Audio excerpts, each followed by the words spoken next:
বন্ধুরা, আজকে সকালটা একটু অন্যরকমভাবে। আজকে সকালে উঠে এসে দেখছি মাম বসে গেছে সবজি কাটতে। আর এদিকে আমাদের বাড়ির একটা নতুন সদস্য, নাম তার লাড্ডু, সে এখন বসে বসে দেখছে সবজি কাটা। এরপরে আমি চলে গেছিলাম চা করতে, চাটা করে নিয়ে এসে বসে গেছি আমরা চা খেতে। আজকে আমাদের আরেকজন নতুন সঙ্গী, সেটা হচ্ছে আমার মাসিমণি। মাসিমণি এসছে আমাদের বাড়িতে বেড়াতে, সেই জন্য আমরা সকালবেলায় চায়ের আড্ডাতে বসে গেছি তিনজনা মিলে। তার সঙ্গে আছে লাড্ডু, যার কথা তো বলাই হয়নি, সে আবার বিস্কুট খাওয়ার জন্য বসে গেছে। এদিকে ম্যানেজার বাবুও চলে এসছে বাজার নিয়ে, এনেছে সবজি, বাজার এনেছে, চিকেন এনেছে, মাছ নিয়ে এসছে। এবার তারপরে জলখাবার খেতে হবে, সেই জন্য মাম দেখছে এদিকে চিড়ে ভাজা বসিয়ে দিয়েছে। আর এদিকে মাসি তো তার মেয়েকে খাইয়ে দিচ্ছে, কারণ ওর শরীরটা ভালো নাই, জ্বর এসেছে, তাই মাসি খাইয়ে দিচ্ছে। আর মাম বাপির টিফিনটা রেডি করে ম্যানেজার বাবুকে দিয়ে দিচ্ছে। আর এদিকে মাম দুপুরের রান্না বসিয়ে দিয়েছে, একদিকে ডাল সিটি মারতে বসিয়ে দিয়েছে, আর একদিকে পাঁচ তরকারি বসিয়েছে। আর এদিকে রূপাদিও ঘরটা মুছে নিচ্ছে। রূপাদি ঘর মুছার পর আমরা আমাদের নতুন সদস্য লাড্ডুকে স্নান করাচ্ছিলাম। দেখো কি সুন্দর, একদম গুড বয়ের মতো স্নান করে নিচ্ছে, কোনো জ্বালা ছিল না স্নান করানোর সময়। আর আমাদের তো গুবলু পটাশ আছে, কিন্তু গুবলুকে স্নান করাতে গিয়ে সে প্রচণ্ড জ্বালায়, ও কিছুতেই স্নান করতে চায় না। আর লাড্ডু চুপচাপ একদম গুড বয়ের মতো স্নান করে নিয়েছে।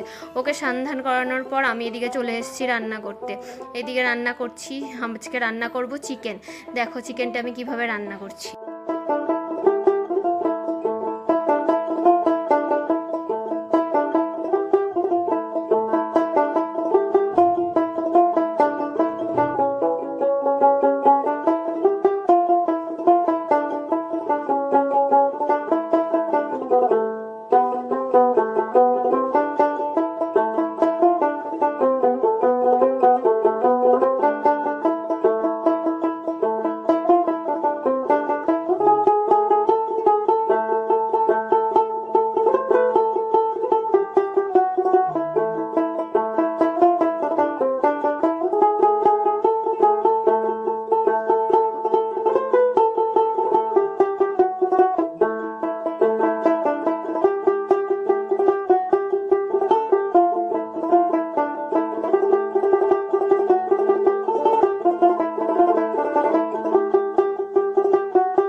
আমার তো রান্না বান্না হয়ে গেছে, তোমরা দেখতেই পেয়েছো। এবার সবাই খেতে বসে পড়েছে। প্রথমে পিসি, মাসি আর বাপি খেতে বসে পড়েছে। আর পিসি আসার সময় নিয়ে এসছে 3 রকমের মিষ্টি, আর সেটাই মাম দেখাচ্ছে আমাদেরকে যে দেখ 3 রকমের মিষ্টি নিয়ে এসছে, রসগোল্লা, কমলাভোগ আর পান্তুয়া।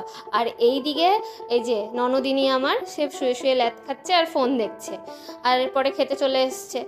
আর এবারও মাসিকে খাইয়ে দিতে হচ্ছে, ওর এতটাই শরীর খারাপ, তাই জন্য মাসি ওকে খাইয়ে দিচ্ছে। এদিকে ফোন দেখার বেলায় ওর শরীর খারাপ করছে না। এবার সবাইকে আমি খেতে দিয়ে নিজেও খেতে বসে যাবো। তোমাদের সাথে আবার দেখা হবে পরবর্তী ব্লগে। টাটা।